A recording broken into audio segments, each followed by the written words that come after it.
So, night has fallen.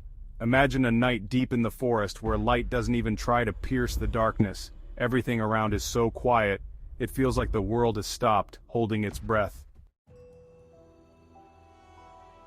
Sam and Mary ventured far into the woods, away from civilization, from the noise and bustle. They wanted to relax, disconnect from everything. But the forest, it wasn't what they imagined. They set up their tent, built a fire, everything as usual. The crackling embers, the warm light, the coziness. But as soon as the last embers died out and darkness wrapped its cold hands around them, it became clear something was wrong. The forest was not welcoming. It was hostile. It was waiting. It was watching. Sam and Mary lay down to sleep. The tent, their only shelter, a thin fabric meant to protect them from whatever lurked outside.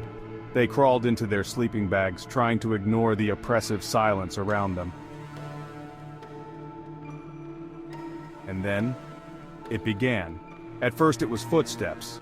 Sam thought he was imagining it, but no, distinct steps, slow, as if someone was deliberately walking around their tent. First one circle, then another. It wasn't a person, it wasn't an animal, too strange, too purposeful.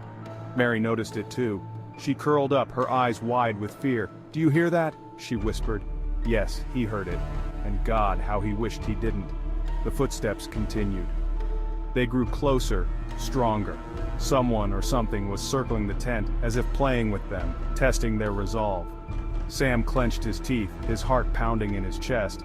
He knew they were not alone. And then, the voices came. No, these were not just voices. It was something he had never heard before. An unfamiliar language, sharp, cold, like a wind from the grave.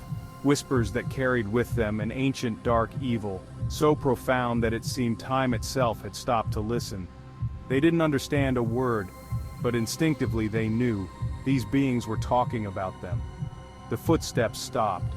The voices grew louder. The tent was all that separated them from this thing. It felt as if, by opening their eyes, they would see the fabric bending under an invisible weight. Mary squeezed Sam's hand so tightly it felt like it would break, but fear was stronger than pain. And then, the climax. Everything stopped. The footsteps, the voices, everything vanished. Silence. Dead, ringing silence. It felt like the forest exhaled, returning to its usual state, as if nothing had happened. But they knew. It wasn't so.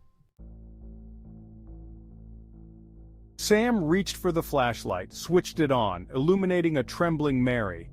They exchanged glances, not believing that it had all really happened. But they knew. Something was outside.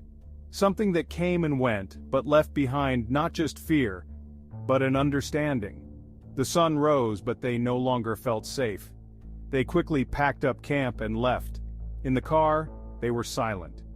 They knew the forest took something from them that night, a sense of peace perhaps, or the belief that they were safe.